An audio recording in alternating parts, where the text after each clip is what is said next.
Je commence. Bonjour et bienvenue dans ma présentation sur la synthèse musicale avec l'Apple II. Donc pour le premier écran, j'ai mis le mode graphique pour avoir la ñ, sinon on pense que je suis italien, mais non, je suis allemand. Voilà. Et espagnol. Donc, de la synthèse, on peut parler beaucoup. C'est ce point que je veux parler un petit peu, c'est l'adresse mémoire pour utiliser le haut-parleur de l'Apple II, les modes de modulation de 2 tonnes avec le haut-parleur aussi, les modes de modulation PWM, je veux parler aussi avec le Mockingboard, et les alternatives qu'il existe pour l'Apple IIc, des sources de la musique différentes et quelques surprises pour le futur. Donc, quelqu'un qui vient d'autres systèmes qui sont apparus après l'Apple II, la première chose qu'on se demande, c'est quoi le commande du son? Bon, il n'y a pas, mais beaucoup des ordinateurs 8 bits de l'époque, comme les Atari ou aussi les MSX, avaient le commande sound qui permettait au moins réguler un son avec une fréquence et une duration. Et quand il avait aussi un chip dédié pour la musique, on avait aussi la possibilité de changer l'amplitude et la voix. Mais l'Apple II n'a pas un chip pour la musique et il n'y a pas de support de son après Applesoft, avec l'exception de CTRL-G qui permettait de faire un bip. Donc, qu'est-ce qu'on fait pour avoir du son avec l'Apple II? Il y a une adresse, l'adresse 030, qui permet de faire un clic dans le haut-parleur. Et si on lit ou écrit dans cette adresse, ce clic pouvait être fait avec une certaine fréquence. Mais ces fréquences, avec Applesoft, n'était possible de faire avec une fréquence si haute pour produire de la musique.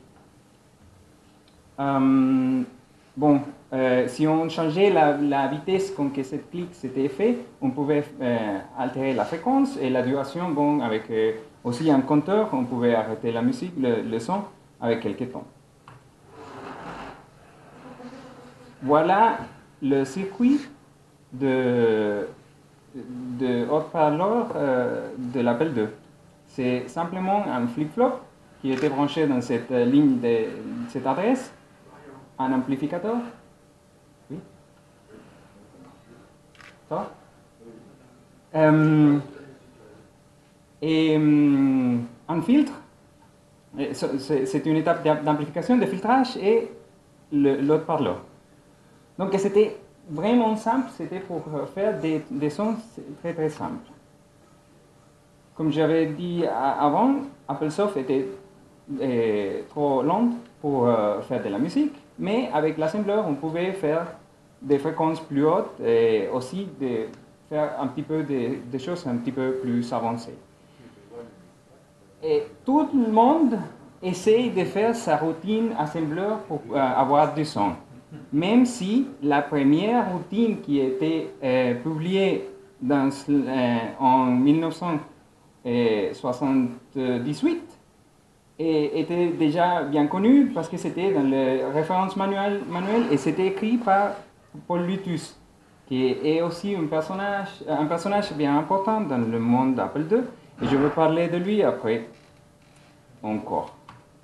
Donc c'était cette routine, super simple, mais tout le monde qui attaque l'Apple II essaie d'écrire quelque chose de différent, sans améliorer rien. Mais bon, maintenant vous le savez, c'était connu depuis 40 ans, mais il y a quand même quelques implémentations modernes qui font quelque chose un petit peu différent. Charles Mangin, avec son K-Synth, utilise des harmoniques pour faire un son qui est un petit peu différent qu'un simple bip. Vance Weaver a fait aussi, avec son Asoft Sound, une espèce de routine avec du cross-compiling qui permet de générer des routines de sons différents pour pour faire des essais et comparer différentes implantations de cette routine. David Schmenk a fait aussi avec son A2 PVM une espèce de... c'est un petit peu comme le SID, et il permet seulement en soft, avec son logiciel, de programmer l'attaque, La DSR. Oui, la DSR est tout fait en soft. Et Christophe Menebouf a fait très récemment une routine, pas si optimale comme celle de Paul Lutus, mais il a fait une documentation sympa. Si on veut savoir en plus de comment générer des fréquences très précises et avoir toutes les notes. Marion, Oui. depuis très récent, c'est quelques mois, quelques années Moi, 2017, oui. 2017. Oui, ce sont des gens qui n'ont jamais vu le manuel de référence de 40 ans avant et ils font encore tout. Et surtout, voilà, encore 40 ans plus tard. Ouais. Donc, moi je pense qu'il sera mieux si on pouvait faire plus de collaborations que tout le temps être toute seule et faire toute seule parce qu'on fait toujours la même chose. Au lieu de faire quelques progrès, de faire quelque chose qui n'existait pas avant ou qu'on ne connaissait pas. Mais bon, c'est mon opinion dans ce cas. Oui.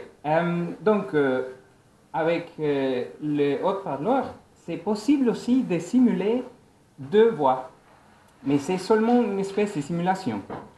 Et un premier exemple, c'est de Roland Gustafson, qui est devenu aussi bien connu dans le monde Apple II avec ses protections et autres choses, autres soft.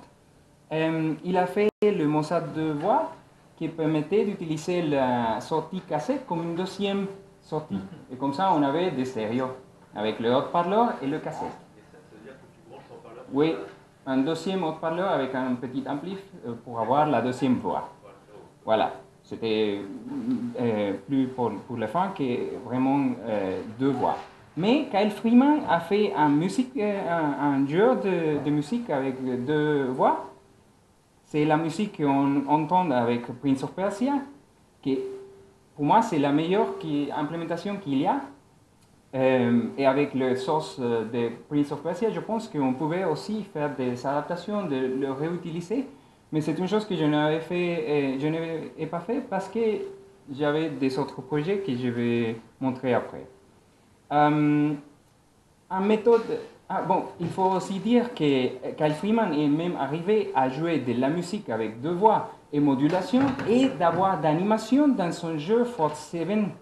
C'est une chose incroyable. Il a compté tous les cycles. C'est une chose vraiment exceptionnelle. Mais il y a des méthodes un petit peu plus simples et en alternance des deux tons des fréquences différentes. Et c'est ça que Paul Lutus, encore, a fait avec son électrique duet, que c'est bien connu. Il alternait les deux fréquences avec 8 kHz et comme ça, pour nous, on entend deux fréquences différentes, même si c'est une seule voix qui joue. Et une chose particulière de l'électrique duet est qu'il y a beaucoup de chansons de musique qu'on peut trouver dans ces formats parce que les soft disques, les magazines en disque qu'il avait, avaient au moins une chanson dans chaque disque. Et il y a aussi dans les scènes hackers et tout ça, des pièces musicales bien intéressantes. Ça veut dire que c'est pour moi le format de musique standard d'Apple II, parce qu'il y a vraiment beaucoup. Et on peut le jouer sans matériel additionnel. Ça fonctionne avec deux voix, avec le haut-parleur, sans extra. Mario, Oui. est-ce qu'on a la routine assembleur qui permet de jouer standard? Bien sûr. Et on le trouve dans le site de Paul Lutus. Et sur la disquette d'Electric Duet, Oui. soft. Sur les disquettes, mais là, oui, mais le source code avec des commentaires a été fait par Boutillon. Il a fait une version en désassemblage avec des commentaires et tout ça. que je pense est aussi utile pour comprendre comment est-ce qu'il, Paul Lutus est arrivé à faire ça, parce que c'est quand même très difficile d'avoir les mêmes temps dans les routines assembleurs, parce qu'il y a des instructions qui ont besoin de plus cycles que d'autres, et pour avoir les fréquences correctes, il faut essayer beaucoup de choses. Il est arrivé, il a perfectionné ça, et c'est pour ça que je pense encore, il ne faut pas inventer quelque chose de nouvel. Il a vraiment fait un très bon travail. On peut aussi faire des choses plus avancées avec la modulation PWM qui permet d'échanger soit l'amplitude, soit les harmoniques qu'on génère avec le haut-parleur. Donc, avec ce circuit si simple que j'ai montré avant, ce qu'on fait toujours, c'est un signal carré. Et avec la modulation PWM, on fait ce signal carré avec une fréquence fixe. Ce n'est pas une fréquence variable comme pour la musique. Et ce qu'on change, c'est la duration qui est ce signal carré et en état on ou en état off. Le circuit RC et aussi la réponse d'autres parleurs fait un filtrage de ce signal et le résultat, c'est une amplitude variable qu'on peut varier avec le logiciel.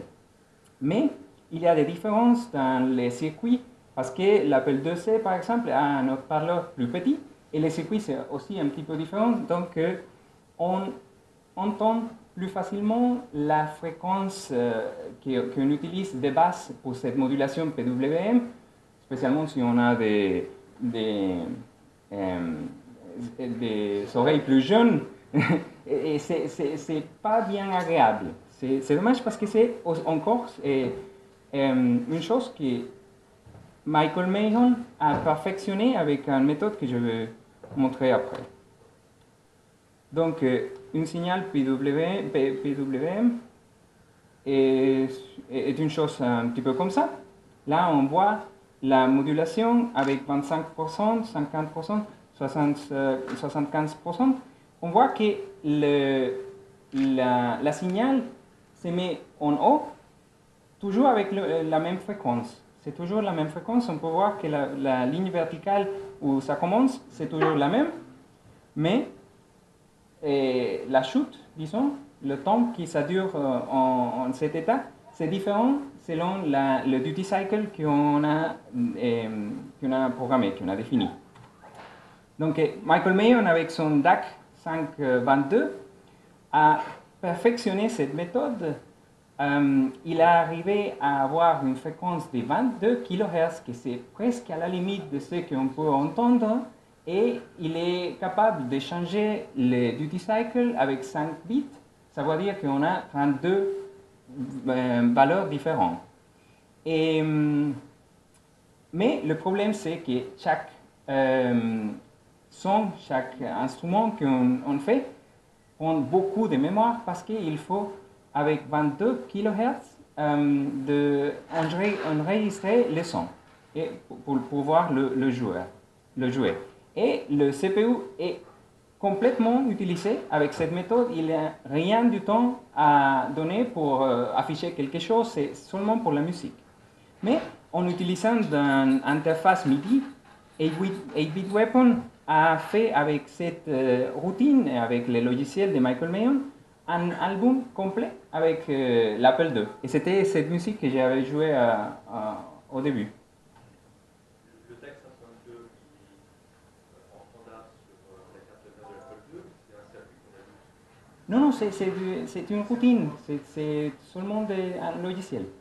C'est un logiciel, c'est toujours encore avec le haut-parleur, avec toutes les limitations de l'Apple II. C'est que du sorti du nom en fin de compte C'est une routine qu'on appelle depuis AppleSoft ou depuis l'assembleur pour jouer un son qui était enregistré et qui est en mémoire. Voilà. L'album de 8-Bit Weapon, Oui. il vient à peine de sortir. Et Oui. j'espère que tu mets les liens à la fin et achetez-le parce que c'est le premier achetez-le, album voilà. réalisé sur Apple II. C'est ça. Et pour Apple II, il y en a beaucoup pour Commodore, mais il vient de C'est ça. sortir en 2017, il y a Oui. un mois ou deux. J'ai l'acheté. Support télé. Oui, le prix de base c'est 7 euros et 7 dollars, mais on peut payer un petit peu plus. Et c'est vraiment sympa. C'est dur à croire que c'est un Apple II qui fait toutes ces sons. Mais pour être juste, il faut dire que c'était pas complètement fait avec l'Apple II. Ils ont utilisé des logiciels additionnels pour mixer, oui, pour le mixage et tout ça.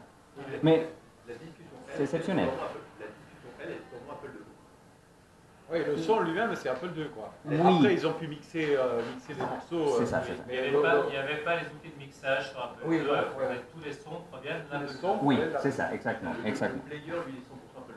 Oui. Donc, parlons maintenant de matériel qui permet de faire des sons un petit peu plus complexes que tout ça que j'ai mentionné avant. Le Mockingboard, c'est le standard, la carte de son standard pour l'Apple II. C'est un petit peu comme le Sound Blaster pour le PC. Et la base, c'est un chip de General Instruments qui s'appelle PSG, Programmable Sound Generator, ou AY 8910. Mais il est un petit peu particulier parce que c'était développé pour l'utiliser avec un processeur aussi de General Instruments de 16 bits qui a un boost qui est complètement différent de ceux de l'Apple II. Donc, dans le Mockingboard, on a besoin aussi d'une puce additionnelle, le 6522, le Versatile Interface Adapter, qui permet de manipuler ces boosts spéciales de le PSG. Et c'est pour ça que la programmation de le Mockingboard, c'est pas si facile, c'est pas si connu. Parce qu'il y a cette indirection, c'est pas vraiment qu'on parle directement avec le PSG, il faut parler avec le 6522 pour parler avec le PSG. C'est un petit peu particulier. Mais on arrive. Antoine, 1982 peut-être. J'ai pas entendu la question, pardon. Le Mockingboard est sorti. Mockingboard 82. Sputnik Pro Products, c'est le 82, mais Oui. le chip était sorti avant. Il y a eu Nous des sommes cartes là. avant la Mockingboard. Et en fait, Oui. ce qui a été le standard, c'est SW machin, là, avec la Mockingboard, qui a fait quelque chose de propre et de complet et d'utilisable. Mais il y avait Ouais. de nombreuses cartes avec des Beaucoup. Y 89, 10, 12, 8. Ouais. L'ALF. Il y en a Non. pas. L'ALF. L'ALF Dans la utilise il n'y avait, notre. pas- il y avait pas de AW. Non. C'était du Utilisez pur notre, analogique machin. Ouais. Et la première carte qu'il y avait de l'AY, c'était la Noisemaker, et qui était multi-machine, et qui vous fournissait une dock et qui vous permettait de monter sur n'importe quel device, quoi, sur n'importe quel ordinateur, votre carte avec un chip spécialisé sonore. Et ça, c'est même 78, 79. Et ce genre de carte, c'est très utilisé, c'est marginal. C'était marginal, parce qu'il n'y avait pas de standard, et en fait, c'est la Mockingboard qui est devenue un standard, parce qu'ils offraient les outils de développement et autres que les autres, finalement. Les autres, c'était du hobbyiste engineer, tandis que la Mockingboard est devenue quelque chose de très pro, aussi bien utilisateur que développeur. Et justement, si on se focalise sur la Mockingboard, c'était, je sais pas, 5, 10, 20, 50% des gens qui en avaient un sur leur Apple II. Oh, quand même. Non, il y en avait très peu. Mais Est-ce que vous c'était pouvez le- lever la main, ceux qui ont un Mockingboard? 1, 2, 3, 4. Devant, j'ai la version maintenant. D'accord. Bon, c'est Ça fait en pas français, si Faut connu dire aussi quand même. pourquoi ça s'appelle une Mockingboard. Parce qu'il a un oiseau qui s'appelle Mockingbird. Le Voilà. rossignol. Et Mockingbird. Ça s'appelle en français comment Le rossignol. Pardon? Le rossignol. Le rossignol, voilà. Ouais. Et donc, il avait beaucoup de modèles de Mockingbird. C'est que c'est sorti en 82, c'était le Sound 1 avec le Speech 1. C'était deux cartes séparées qui utilisaient un PSG et un VIA. Ou un VIA et un Votrax pour la synthèse vocale. Le Sound 2 avait deux canaux, mais utilisait aussi deux VIA. Parce que c'était géré avec seulement 3 lignes du VIA, même s'il avait 8 disponibles. Mais je pense que c'était une décision qu'on a faite parce qu'on voulait faire la sound speech aussi. Et pour gérer le Vortrax, on avait besoin déjà d'un deuxième via. Donc la solution était pour avoir sound et speech en stéréo, que c'est ça que le Mockingbird C pouvait offrir, c'était d'utiliser deux via, deux PSG et un Vortrax pour la synthèse vocale. Voilà, mais il avait beaucoup de modèles, mais ils sont tous pareils et aussi compatibles. Grâce à cette décision de toujours conserver les deux via pour gérer les sons. Il y a aussi des copies de l'époque, aussi copies modernes. Une copie moderne que j'aime vraiment bien, mais c'est dur à trouver, c'est de Plamen et To Heaven Mockingbird, le modèle T, qui a un préamplificateur en tube. C'est brillant, c'est vraiment joli et ça, je pense que un très bon son. Mais il avait aussi la version de Reactive Micro, que des fois, on peut l'acheter, des fois non, c'est un petit peu compliqué. En eBay, on trouve aussi une copie coréenne qui s'appelle Mockingbird K. Et il y a maintenant aussi quelques offres de Ian Kim, que c'était aussi de Corée, et avec son SD Music Card. Mais Ian Kim n'utilise pas le PSG, c'est pas un 8910, c'est un Yamaha, que c'était le successeur. Et il avait les mêmes prestations, plus quelque chose en additionnel, comme la modulation FM. C'était dans la MSX, ces trucs Yamaha ou pas? Oui, je pense que c'est le même qui était dans les MSX. Oui. Pardon? Ah, c'était Yamaha non, ouais. C'était compatible, oui. Ouais. Donc, le problème avec toutes ces cartes, c'est qu'ils tous utilisent soit le VIA, soit le PSG, ou les deux, et sont chips qu'on ne produit pas, on ne produit plus. Donc, c'est un petit peu limité, et pour ça, c'est rare de trouver même des nouvelles ou des clones. C'est dur à avoir. On bientôt sur eBay. Ouais. Ça comme ça. Ouais, d'accord, ok. On regardera. Oui. Il avait aussi des autres cartes, comme Antoine a dit, il y avait vraiment beaucoup avec différentes configurations et quelque chose, mais il avait aussi quelques qui étaient un petit peu compatibles avec le Mockingbird, par exemple l'Applied Engineering Phaser, qui a 4 PSG, il pouvait reproduire 12 voix, et il avait un mode émulation Mockingbird, et ça coûte en eBay presque 500 €. Arrête, j'ai raté ma vente alors tu dis ça. Oui. Il y a aussi le Eco Plus, que c'était une carte bien intéressante parce qu'il avait deux PSG, mais c'était géré avec seulement un via. Et ça veut dire aussi que sa programmation était un petit peu différente que celle de Mockingbird, mais pas tout à fait différente.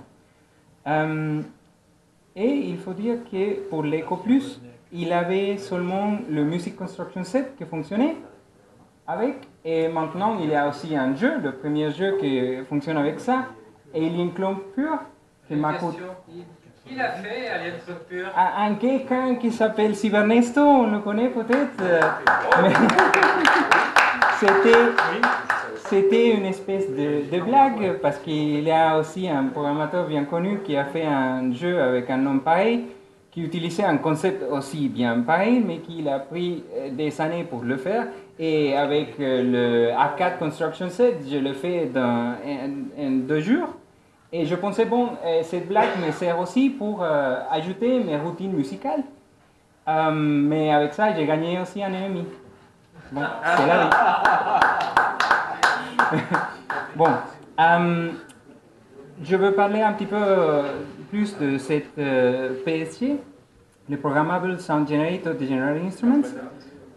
Pour savoir un petit peu ce qu'on peut faire avec, on a 3 oscillateurs avec fréquences différentes. La fréquence est dérivée de l'horloge, le clock de l'Apple II. Et ça veut dire qu'il faut savoir la fréquence précise de l'Apple II. Il y a des opinions qui disent que c'est 1 MHz. Il y a quelques qui disent que c'est 1024 kHz. C'est 1020. 1,020? Oui. Et il y avait une discussion récemment aussi en COM6 Apple II où on a trouvé que les tables de fréquences imprimées dans le manuel de Mockingbird étaient fausses. Que c'était faux par 2% ou quelque chose comme ça. On a calculé les fréquences vraies et je peux confirmer que oui, tout à fait, ça améliore la fréquence. J'utilisais le tuner, pour syntoniser, pour régler des instruments musicaux. Et je trouvais que oui, qu'avant c'était un petit peu trop haut et maintenant c'est parfait. Jusqu'à quelques notes. Les notes plus hautes sont encore un petit peu imprécises parce qu'on utilise un temporisateur. Mais oui, je parlerai peut-être après de ça. Donc on a aussi la possibilité de régler l'amplitude avec 15 niveaux logarithmiques et on a aussi un générateur de bruit qui peut être mixé avec chaque de ces trois canaux. On a aussi 8 enveloppes, la DSR, mais qui sont fixes. On ne peut pas régler la duration de chaque part. On peut choisir et la fréquence de répétition de cette ADSR, c'est configurable. Mais l'avantage de cette PSG, c'est que c'est complètement numérique et que c'est facile à émuler. C'est pour ça qu'Applewin ou MAME ont réussi à émuler la musique du Mockingbird. J'ai une question. Le noise machin là de. Oui, le générateur de bruit. Le générateur de bruit. Oui. C'est celui qui permet de faire jouer des explosions de Exactement. laser, des choses comme ça. Exactement, mais Pas seulement. mais on peut mixer comme. Voilà. Oui. C'est si tu mixes le bruit avec un oscillateur, Oui. tu obtiens quelque chose d'intéressant. Si D'accord. tu as simplement des oscillateurs, tu n'as pas de la musique.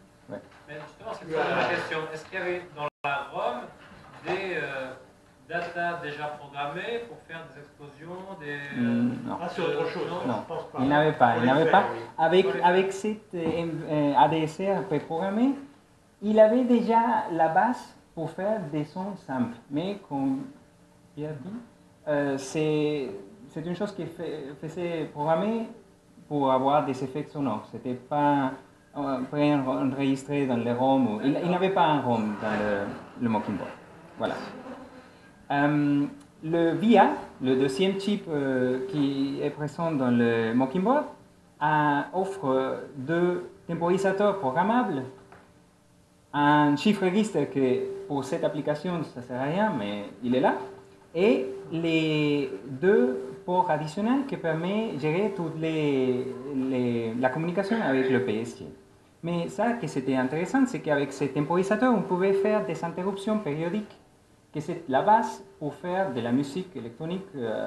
Ceux qui connaissent les ordinateurs comme l'Amiga ou quelque chose comme ça, les trackers ont toujours la base de 50 ou 60 Hz pour actualiser les registres ou pour faire les sons, tout ça.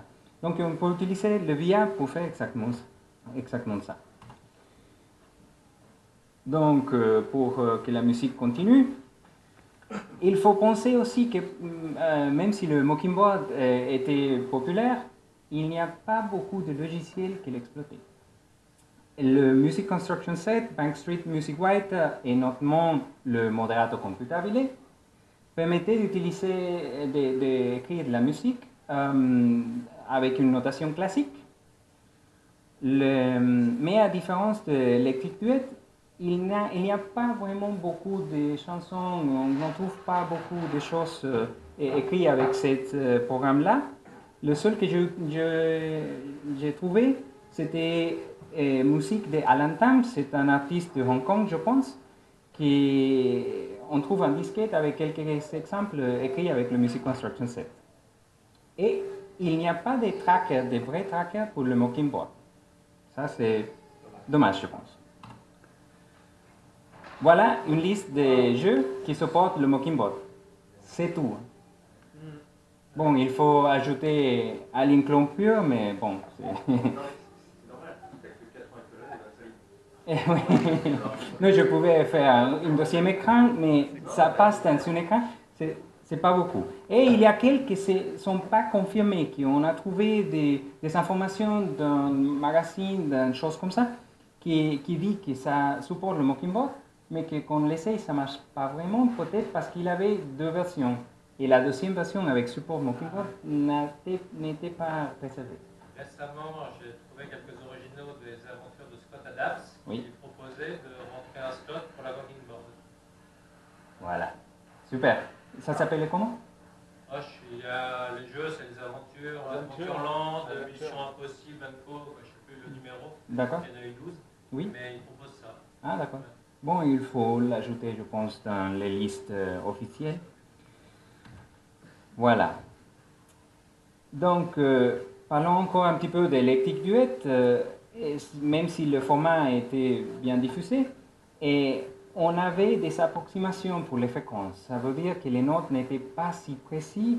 Pour ceux qui ont les oreilles un petit peu plus musicales, on remarque que ce n'était pas précis, spécialement les tons les plus hauts. Et la fréquence, bon, je dis la PWM, mais c'est la fréquence quand on alterne les deux fréquences. Et c'est audible, Ça veut dire qu'on a toujours cette... quand on écoute la musique électrique duet. Oui. Et dépendant de la configuration, si c'est un Apple IIc, c'est plus marqué, sinon... Oui, voilà. Donc, j'ai trouvé un programmeur de Auric en Bulgarie, mais ce n'était pas la même. Je ne suis pas sûr qu'est-ce que c'est son nom, mais là, c'est l'adresse d'internet de son site. Il a écrit un Mockingboard player, un Electric Duet player pour l'Auric. Pas vraiment l'Auric, c'était le Pravets 8D, mais c'était un clone de Auric. Et je trouvais sa idée fascinante parce que avec cette bibliothèque de musique, on pouvait avoir beaucoup de musique aussi pour le Mockingboard. Donc je pensais, pourquoi pas écrire une version pour le Mockingboard. Et si je suis déjà là, je peux aussi l'écrire pour le Cricket. Attendez. Quand j'ai parlé de... C'est quoi le Cricket? Oui, la question est bonne, mais je vais la répondre après parce qu'il me manque une slide, mais bon, c'est pas grave. Donc, on fait ça avec show-off, hein. C'est ça, ouais. C'est le prix.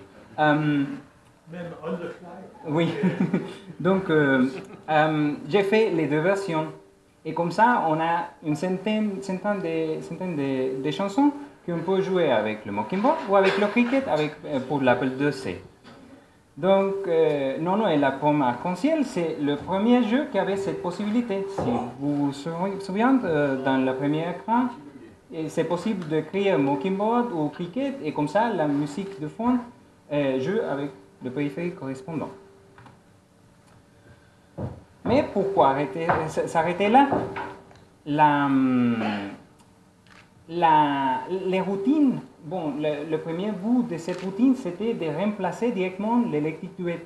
Donc, s'il y avait quelques jeux qui utilisaient la même routine, on pouvait simplement copier la version Mockingboard ou Cricket, et voilà, on avait la musique Mockingboard.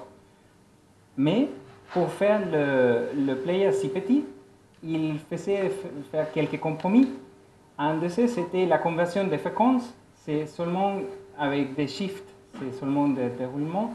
Ça veut dire que la fréquence est encore plus imprécise. L'autre limitation, mais c'est la nature de l'Electric Duet, c'est que des 6 voix disponibles, on utilise seulement 2. Et avec le Cricket, c'était stéréo, un pour chaque canal. Mais pour le Mockingboard, j'étais limité à utiliser un seul PSG à cause de cette indirection. Et pour ça, c'est même mono. L'autre problème, c'est que la duration de chaque note, c'est encore fait avec le CPU. Et on n'utilise pas le VI, seulement pour la communication avec le PSC, mais pas pour la temporisation. Donc j'ai trouvé... Pour ma compréhension, ça veut dire que tu as un ordinateur qui a un accélérateur, tu vas te retrouver avec de la musique qui n'est pas jouable et machin, tandis que si tu le fais par le VIA, tu as des interruptions. Oui. Donc tu vas avoir une fréquence régulière. Oui, et la cadence est régulée. Voilà, c'est ça. Oui. Quelle que soit la vitesse de l'ordinateur, tu Tout aurais à fait. une musique qui jouerait bien. Tout à fait. Ça, Ça veut dire qu'avec mon joueur Electric Duet ou Mocking Duet, ça ne va pas marcher avec une machine accélérée, mais j'ai trouvé avec le Music Construction Set une version la première qui supportait le Mocking Board avait aussi une routine pour jouer la musique avec des interruptions en utilisant le temporisateur du VIA. Le problème de cette code, c'était que ça ne fonctionnait pas. On ne pouvait même pas compiler. Mais c'était déjà une promesse parce qu'on pouvait utiliser les 6 voix et avoir les interruptions pour jouer la musique en fond, même si la machine était accélérée, et faire des animations ou des choses comme ça en parallèle. Donc, je trouvais aussi une version qui était fixée déjà dans un disque de démo pour le Mocking Board. J'ai fait quelques adaptations, quelques améliorations, aussi avec la correction de la fréquence qu'on a trouvée avec COM6 Apple II. J'ai aussi ajouté la compatibilité EcoPlus. C'est pour ça que Alien Clone Pure est capable de jouer la musique avec un EcoPlus aussi. Et j'ai fait une version pour le Cricket. Tu n'as pas répondu à la question, qu'est-ce que le Cricket? Parce que ça vient. Donc, pour le Cricket, j'avais aussi un petit challenge additionnel parce que la communication de Cricket avec l'Apple IIc, bon, l'Apple IIc n'a pas la possibilité d'avoir des cartes d'expansion. Ça veut dire que la plupart des périphériques, il faut attacher dans le port série.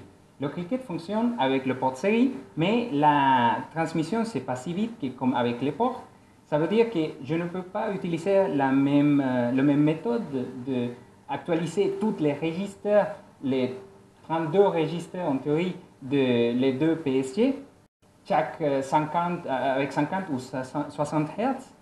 Et j'ai fait quelques optimisations pour seulement transmettre ces registres qui ont été changés. Donc on peut trouver toutes ces routines, le code source et quelques démos aussi dans cette adresse-là, mon GitHub, Cybernesto MCS Player. Est-ce qu'il y a un risque que dans certains cas, tu as tellement de registres qui ont changé qu'en fin de compte, tu dépasses le délai prévu en fin de compte? En théorie, oui, bien sûr. Mais normalement, la musique, c'est pas si vite que ça. Mais oui, je pense que si on utilise quelques effets, par exemple, changer l'amplitude avec 50 Hz, peut-être que si on utilise ça avec toutes les voix, ça va être une limitation pour le Cricket, mais pas pour le Mocking Board. Bon. Donc, c'est quoi le Cricket? Parce que parler d'un ordinateur qui a 40 ans et d'écrire des logiciels pour ça, c'est un petit peu limite, mais parler tout le temps d'un matériel qui n'existe presque pas, que personne ne connaît, c'est déjà un petit peu débile. Mais bon, le Cricket, c'était un accessoire, un matériel pour l'Apple IIc qui avait un horloge qui permettait aussi, avec Prodos, de marquer la date, l'heure des fichiers et tout ça. Mais aussi, il y avait 2 PSG et un synthétiseur vocal. Mais ce n'était pas un Votax, c'était un Texas Instruments, le TMS 5220. Et j'ai là un Cricket pour que vous le voyez. Il faut faire attention, il est ouvert. Il est ouvert, comme ça, si vous faites attention, vous pouvez voir les composants, c'est qu'il y a là. Mais il ne marche pas. Si ça peut se brancher sur le port série, pourquoi le limiter à l'Apple IIc? Il n'y a pas de limitation. D'accord. Si, avec le connecteur correct, on peut aussi, sur l'Apple IIc ou l'Apple II Plus, mais avec la carte Super Serial. Oui. Pardon? C'est le RS232. Oui, oui, c'est la tasse de transmission, c'est 9600 baud, oui. Non. Mais ça suffit pour la plupart des cas, même pour la synthèse vocale, ça suffit parce que la compression est si importante que ça ne fait pas vraiment de limitation. Est-ce que ce serait contre-productif de vouloir aller plus vite? D'avoir Est-ce que ce serait un inconvénient, finalement, d'aller plus vite, enfin, de vouloir aller plus vite? Oui, bon, le POSEI d'Apple II depuis 9600 volts, c'est un petit peu tricky, c'est bien sûr possible, mais je pense que pour l'application, ça suffit. Mais bon, il y a une autre chose. Pardon, avant. Oui. Pourquoi couper le suspense? Cricket, c'était fabriqué, distribué, vendu par qui? Et Street Electronics. Je n'ai pas écrit ça, pardon. Oui, c'était Street Electronics, c'était deux frères, Milo Street et le deuxième, je ne me souviens plus, qui se spécialisaient, c'était des ingénieurs électroniques qui se spécialisaient dans la synthèse vocale plutôt, et qui ont fait aussi les cartes Echo, qui sont la carte synthétiseur vocal plus connue aussi, le standard Apple II. Et qu'on peut aussi utiliser avec l'Apple IIgs. Il y a beaucoup de logiciels plutôt éducatifs qui supportent ces cartes pour la synthèse vocale.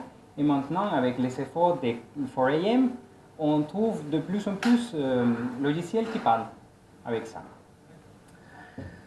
Donc, mon Cricket est rare. Il n'y a pas beaucoup de Cricket dans le monde, mais je veux écrire des routines sonores avec ça. Ça sert à qui? À rien? Non, à moi, et j'espère que plutôt à vous. Parce qu'il y a une autre chose. Ouais. J'ai parlé de la possibilité d'émuler cette PSG, un composant qui n'est plus produit et que bientôt il n'aura plus. J'ai trouvé un microcontrôleur, le Parallax Propeller s'appelle, qui est un multicore processeur. Et ça veut dire qu'il y a plusieurs unités de process qui travaillent en parallèle.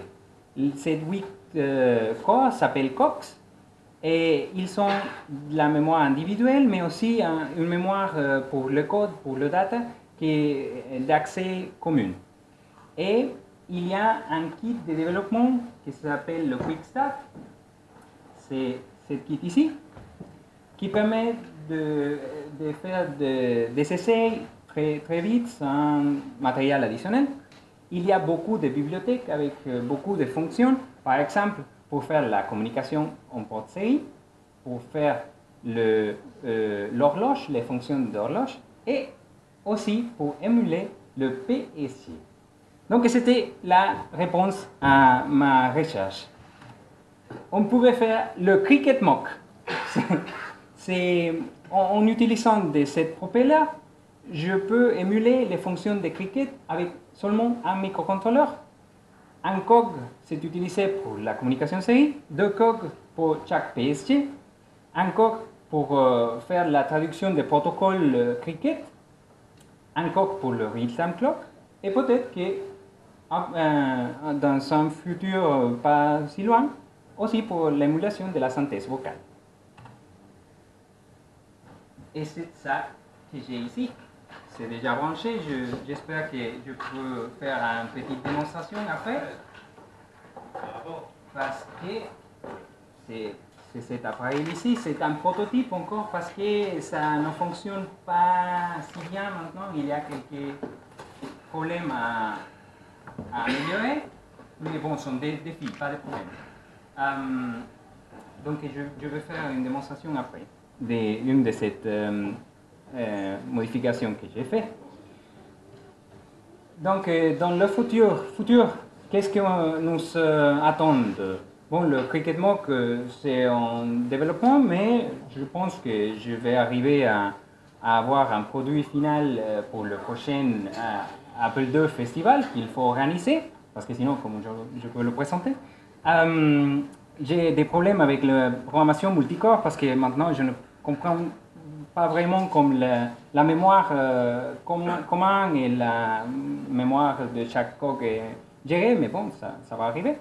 La synthèse vocale va être est possible. Il y a aussi des bibliothèques pour avoir la synthèse vocale avec le propeller, mais c'est pas tout à fait l'émulation de ce type Texas Instruments qui est dans le cricket, donc il faut faire quelques adaptations. Mais il reste quelques coques aussi. Ça veut dire que je pouvais, si j'ai la motivation, d'émuler les vias, les temporisateurs, et faire une version aussi en 4 d'expansion pour l'Apple IIe, pour l'Apple IIG, c'est tout ça. Est-ce que quelqu'un est intéressé? Bon, j'ai vendu 2, 3, 4. Très bien. Bon, c'est un projet, je pense que je vais aussi faire quelques annonces dans le site Facebook et tout ça. La dernière ligne aussi, ça m'intéresse.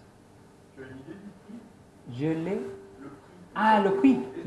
J'espère que le prix va être Intéressant. bien. Oui, bien, parce que, comme je dis, j'utilise seulement un microcontrôleur. Et si je le programme avec une outil externe, je n'ai même pas besoin d'ajouter quelque chose pour gérer l'USB. Et ça veut dire qu'avec le microcontrôleur, la mémoire, l'amplificateur, c'est fait. J'espère que ça va être environ 50 €, Oui, 60 T'avances €. pas, t'avances pas, tu sais jamais. Mais on ne sait jamais, oui. Mais c'est un petit peu... Je prends. Oui, c'est un petit peu ma cible. Mais une chose qu'on a vraiment besoin, c'est d'un tracker pour les 6 voix de Mockingbird. Et je voudrais bien que quelqu'un avec vraie capacité de programmateur, pas comme moi, le fait. Antoine, Ah, je suis bien aidé, oui. s'il te plaît. Bon. 400 €. J'ai répondu déjà à quelques questions, mais s'il reste J'arrête que les honoraires, c'est des pas pareil. questions, je suis Il prêt va à... falloir en vendre beaucoup, hein. Apple 2C, tu disais qu'il n'y avait pas de Mockingbird dessus. Il avait le Mockingbird D. C'est un slide qui, je ne sais pas où il Il me est. semble en avoir vu Il il est n'y a pas resté, longtemps. oui. C'était sur le Je voulais parler des 3 options qu'on a avec l'Apple IIc. On avait dans cette époque le Cricket et le Mockingbird D, qui étaient faits d'une façon pareille que le Cricket. Ça veut dire qu'il y a un processeur pour gérer la communication, mais il avait 2 PSC et un chip Votrax. Ça veut dire que c'était avec les mêmes capacités que le Mockingbird normal, mais la programmation était plus compliquée et c'est pour ça qu'il n'avait rien de software pour ça, rien de logiciel à part des Music Construction Set. Donc, de l'époque, le Cricket, le Mockingbird D, pour Ian Kim, cet gars en Corée qui fait le Mockingbird ST, il fait aussi le Mockingbird 4C. Mais si on a une carte d'expansion mémoire ou un chip ou quelque chose comme ça, on ne peut pas l'installer parce que c'est installé interne et il faut remplacer le microprocesseur pour le brancher. Mais oui, c'est possible. J'ai entendu que ça ne fonctionne pas avec tous les jeux. Ça veut dire que de ces 50 jeux qu'il y a, il y aura peut-être 30 qui ont marché. Ça réduit encore la quantité de jeux qui fonctionnent. C'est lié à quoi? C'est lié à la gestion des interruptions de l'Apple IIc ou c'est lié à la Mockingbird intégrée? Je pense que c'est parce qu'il a mis seulement un VIA et le deuxième est émulé avec un FPGA. Je pense, mais je ne suis pas si sûr. Bon, si ça intéresse quelqu'un, il y aura un Apple IIc avec un Mockingbird de Ian Kim bientôt en vente sur eBay. D'accord. Bon, maintenant, je voudrais bien faire une petite démonstration parce qu'une autre chose que je n'ai pas dit, c'est que j'ai fait aussi quelques investigations dans un logiciel où j'ai l'honneur et la chance de connaître l'auteur. C'est avec Moderato Computabile. J'ai étudié les routines Mockingbird et j'ai cherché la façon de les adapter pour avoir le son avec le Cricket aussi. Donc j'ai fait une version de Moderato Computabile qui est compatible avec le Cricket et je voudrais bien vous montrer comment ça marche avec mon Cricket Mock. Si vous coopérez aussi. Moderato, Cricketabile. Oui, ton modérateur cricketabile. Voilà.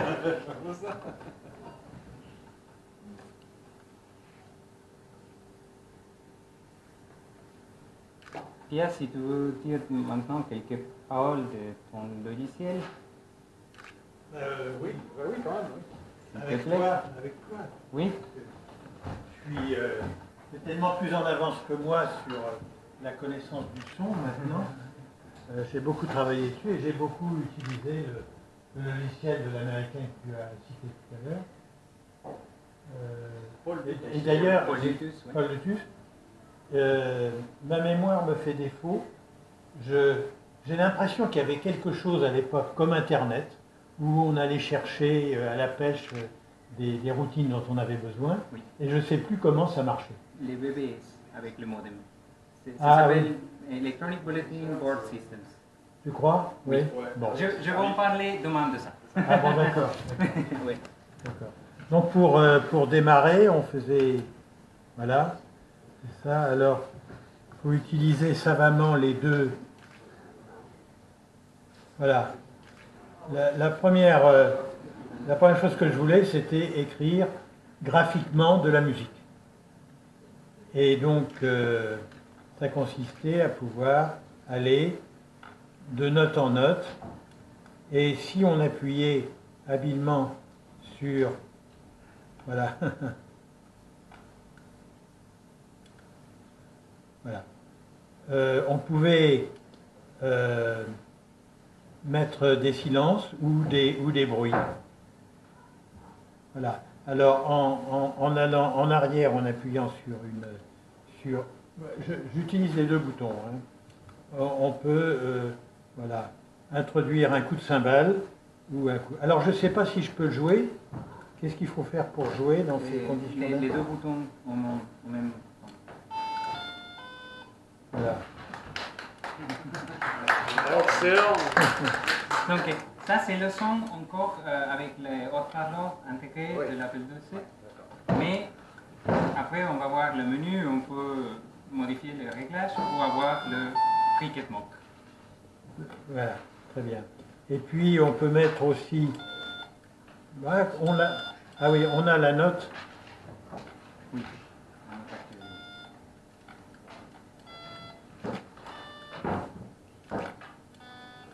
Alors, aussi, ce qu'il faut voir au passage, pour ceux qui programment en assembleur sur l'Apple II, il faut voir que pour faire ce genre de choses, il faut passer son temps à jongler avec les deux écrans virtuels. C'est-à-dire que avec une fréquence que tu vas me rappeler, l'écran physique va se nourrir sur un ou l'autre des deux écrans virtuels. Normalement, on n'en utilise qu'un, mais il y a l'autre en réserve qui est là pour... Donc, toute action graphique animée consiste à écrire sur un écran, celui qui n'est pas vu, et quand on a fini d'écrire sur cet écran, appuyer sur une instruction que toi tu connais par cœur, mais que j'ai oubliée, qui permet à l'écran physique d'aller se nourrir sur l'autre. C'est le page flipping, ça s'appelle ça. C'est le page flipping, Ouais, c'est ça. Et donc,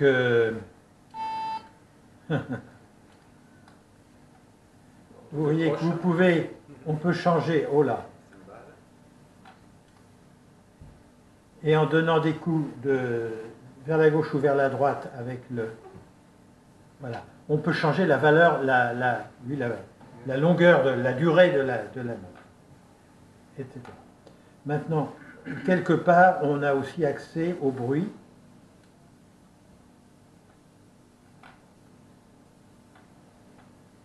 J'ai un peu oublié. Ah voilà, et tous les silences.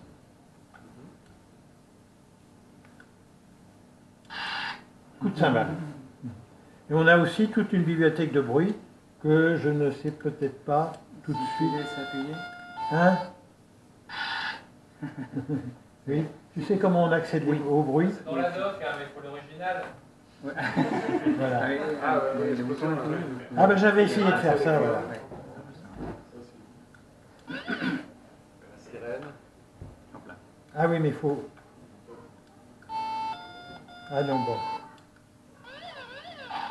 Voilà. Bon, Bon. il faut maintenant, Vous voyez l'extraordinaire richesse de ce programme. Et il y a aussi une manière de, mais peut-être que je n'avais pas implémenté dans cette version-là, d'utiliser la routine Lutus Oui. et donc de faire 2 notes. Quoi. Ah oui. Édité par Apple en 1984. Ah, voilà. Édité Voilà. par Apple. On peut voir ici les options et qu'avec CTRL S, on pouvait activer le Mockingboard. Mais si on faisait ça, ici, et on retournait dans cet écran avec les options, on peut aussi voir qu'il avait la possibilité, qu'il a maintenant la possibilité avec CTRL S d'activer le Cricket. Ah, voilà. C'est une chose que je vais faire maintenant. Mario. Et comme ça, on peut écouter un petit peu mon Cricket Mock. Ouais. Ah ouais, là c'est pas pareil. La sirène, c'est de la sirène. Là, Là, on a une vraie sirène. ça, c'est de la sirène. Ouais. Deux sirènes. Ne paniquez pas, c'est une simulation. En 2 chiffres, Mario. Bravo. Attends. Bon. Et le début, on l'a pas entendu. Ouais. Ah ouais. D'accord. Bon, c'est bon ça. Bravo. Ouais. Merci beaucoup pour votre attention. Merci Pierre. Ça veut dire que tu vas sortir une version de Moderato Computabile Cricket bientôt? Bientôt, oui. Ah bah très bien, oui. Super. Ouais. Parce que, ah oui, il y a une autre chose peut-être que je peux dire tout bien vite. Il y avait aussi un mode test Ah oui. qui j'avais trouvé qu'il y a plusieurs écrans comme ça, mais les écrans sont enregistrés dans un secteur qui n'était pas dans les catalogues. Donc, on ne pouvait pas les utiliser. Et ça, Alors ça, c'est l'intro Oui. des tests. ça amène Hein des couleurs, oui. Mais on peut voir des couleurs de temps en temps. Ah voilà. Ah oui, la suite, ça. C'est super sympa, mais je voudrais bien récupérer ces écrans Oui. alternatifs. Et si j'arrive, je vais faire avec Pierre peut-être une annonce officielle, la version ultime. Oui, il faut les copier sur un autre secteur quoi, pour pouvoir Oui, dire non, c'est je suis aussi à récupérer les fonds, bon. mais le code ne l'utilise pas. Ah oui, d'accord. Il faut faire quelques modifications simples, je pense, j'espère. Et avec ça, on va faire la version ultime avec support de Cricket et Cricket Mock. Et voilà. Je vais préciser une chose sur le mode multitest, c'est marqué dans la doc, page 13, Oui. page de droite. C'est pas un test pour vérifier si on a bien tapé un là ou des choses comme ça. C'est un jeu. C'est un jeu de reconnaissance des notes. Donc Oui. il Alors, joue machin et après c'est vous qui devez refaire le motif avec les bonnes notes. Et après vous gagnez je sais pas quoi si vous avez bien rejoué la partition avec les bonnes notes. Voilà, d'accord. Donc multitest C'est de l'éducation musicale. c'est plus de l'éducation musicale. Il y a une dernière chose. Je voulais vous montrer ma version de le Cricket Duet pour jouer des chansons Mocking Duet, pardon, Electric Duet.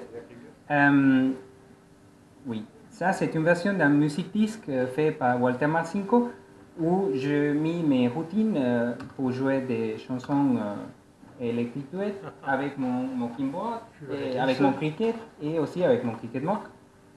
Donc on va l'entendre bientôt.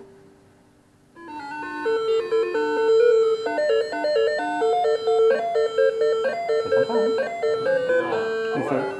Il y a vraiment les deux channels.